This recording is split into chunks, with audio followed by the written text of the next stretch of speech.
This Civic Media podcast is sponsored by UW Organ and Tissue Donation. Organ donations are desperately needed, and now is the right time to become an organ donor. Talk to your family. Get the dot. Save lives. Go to heroicdeed.com. This is your WMDX Daily News Roundup for Mad Radio 92.7 FM and 1580 AM in Madison.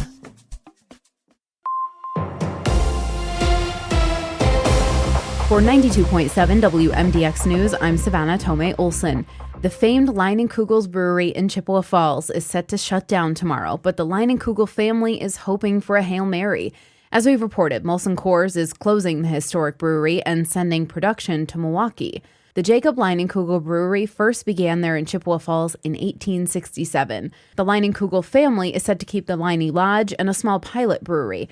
They've said this last week before the closure is like a funeral. Last weekend, the family, employees, and even retired staff all gathered to share memories. But now they have one last hope. Dick and Jake Leinenkugel confirmed to the Chippewa Herald they're trying to convince Molson Coors to let them keep the brewery under Leinenkugel's leadership. So far, the company hasn't taken them up on that offer, but they're staying optimistic. If it closes tomorrow, 56 people in Chippewa Falls and 34 in Milwaukee will lose their jobs. And our biggest election here in Wisconsin in 2025 is for Supreme Court. Technically, this race is nonpartisan, but there are pretty clear party lines. Dane County Judge Susan Crawford has support from liberals, while former State Attorney General Brad Schimmel worked under Scott Walker and has the support of conservatives. So get ready for the onslaught of political ads because the money is already coming in. Stuart J. Waddles has more. There's a lot of money already flowing in the race for the state Supreme Court. Announced candidates have released fundraising forms with the race already breaking fundraising records. Susan Crawford says she's got $2.8 million. Brad Schimmel's report shows $2.2 million raised. The race is expected to surpass the previous record-breaking $51 million spent in the 2023 Protasiewicz-Kelly contest. Estimates suggest total spending could reach $80 million. The Madison Metropolitan School District is starting renovations paid for by you, the taxpayer. Voters approved a $607 million referendum for the district in November. $500 million of that will go toward capital projects. District staff say they've already started working on those plans. They expect to do all these projects in 3 phases. And up first will be replacing the buildings at City High School and Blackhawk Middle School and Gompers Elementary. There will be public meetings in early March where people can contribute their ideas and give feedback. City High School, Blackhawk, and Gompers are expected to be finished in 2027. Phase 2 will be Toki Middle School, Orchard Ridge Elementary, and Cherokee Heights. And the final phase will be to rebuild Senate Middle School and renovate Anana and Crestwood Elementary Schools. School board members plan to release one update every month on planning and construction to keep the community informed about their progress. Meanwhile, the school board will vote on a construction management company at its meeting January 27th. Right now, the Occupational Safety and Health Administration is considering a new rule to update standards for emergency workers. But advocates say it could have an adverse effect on volunteer fire departments, not just here in Wisconsin, but all over the country. OSHA's proposal would be the first updates to the fire brigade standard in 40 years. Staff said it would make emergency responders safer by bringing these rules up to date. It would place more requirements on local fire departments, including more training hours and updating equipment more often. It would also force firefighters into more extensive physicals, which could cost hundreds of dollars more per person. Now, fire departments would have to adhere to these standards no matter how big they are, professional or volunteer. State Senator Howard Markline submitted a public comment to OSHA in opposition. I have heard from many of the 60 fire districts in my Senate district. I am very concerned about the proposed OSHA rules as they are. This one-size-fits-all approach does not work for rural Wisconsin. Now, this is a federal process. State lawmakers like Markline don't have any control over this new rule. OSHA staff said they initially believed this would be financially feasible for small rural fire departments, but they've gotten lots of feedback since. So now they're taking a second look. The public comment period for the new rule ends tomorrow. And starting today, the frozen road law is now in effect across Wisconsin. The rule means trucks can be heavier on our highways in the winter if they're carrying the things we need most this time of year, like logs, sand, and salt. The Wisconsin Department of Transportation had already declared the frozen road law in effect in northern parts of the state, but starting today, it includes all of Wisconsin. Basically, it's been cold enough that it's frozen under the roads.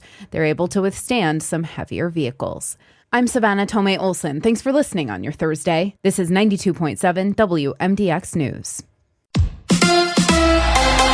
A Packers coach has a job interview. Hi, I'm Mike Clemens with sports. NFL, Green Bay Packers defensive coordinator Jeff Hafley has been invited by the New York Jets to interview for their head coaching position. How did the Packers defense perform under Hafley? Matt LaFleur. You make the necessary adjustments and you put your guys in position, and then ultimately those guys got to go out there and execute. And I thought Hafley did an outstanding job, and it's not just Haf, it's our entire defensive staff did a really good job with that. Mike McCarthy interviewed last night with the Chicago Bears. NBA. The Bucks with a win at home, 122-93 over the Orlando Magic. Giannis with 26 points. Damian Lillard led with 30. One of the main things was pace. Just seeing it on film and seeing how much better my rhythm to the game is and my timing and just my movements are when I get the ball up the floor with pace. It's good for our team, but it's also been good for me. That's the Bucks' Damian Lillard with sports. I'm Mike Clemens.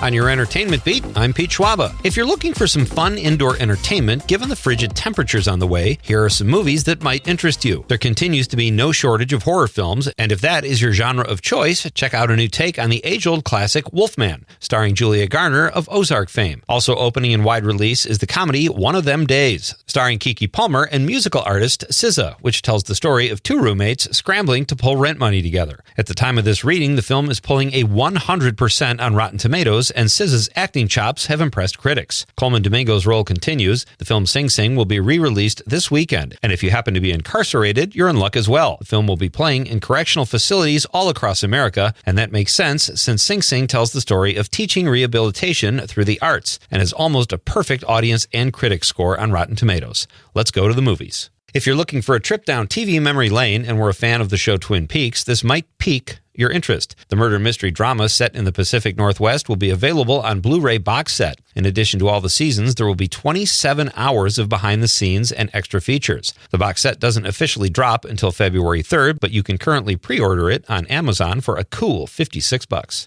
Actors work odd jobs to pay rent before their big break. For actor David Schwimmer, one of the gigs included serving divorce papers after his freshman year in college, thanks to his lawyer mother. The Friends actor and star of the new show Goosebumps told Stephen Colbert he once served singer Rod Stewart with divorce papers. Apparently, Alana Stewart, Rod's wife at the time, no longer wanted his body or thought he was sexy. Goosebumps is available to stream on Peacock. Award show nominations are pouring in this time of year. Great movies wouldn't be great movies without a really good script. The Writers Guild of America has announced its nominations for the 77th Annual WGA Awards. Nominations for Best Screenplay in the feature film category include Enora, A Complete Unknown, Challengers, Wicked, and Nickel Boys. The British Academy of Film and TV Awards also announced its nominations for Best Feature Film yesterday, and there was a little bit of crossover. The BAFTA Best Feature Film nominations also included Enora and A Complete Unknown, but not Wicked, Nickel Boys, or Challengers. In addition to Enora and A Complete Unknown, Conclave led the way with 12 nominations, followed closely by Emilia Perez with 11. The fifth nominee, The Brutalist, drew 9 nominations. So many award shows to watch, so little time. For more showbiz fun, tune in to Nightlight with me, Pete Schwaba, weeknights from 6 to 8 p.m. on the Civic Media Radio Network. It is going to be mostly cloudy today, although we will see a little sunshine off and on at times. Our high right around 33 this afternoon. Tonight, 21. Tomorrow, partly to mostly cloudy with a high near 40. And then after that, hang on, it's going to get really cold later this weekend into the first part of next week. I'm meteorologist Sean Cable. Currently, it's 28. That's your WMDX Daily News Roundup from Civic Media. Subscribe to this podcast on Spotify, Apple, or wherever you find your podcasts. Find more news at mad.radio. The national news cycle never stops, but it can be hard to find news about your local community. Civic Media is dedicated to providing quality local and state news coverage across Wisconsin. With the Civic Media app, you can get notifications about local stories that matter to you and your community. Find the free Civic Media app in your phone's app store and choose notifications from the menu to tell us what kind of news you want to hear about.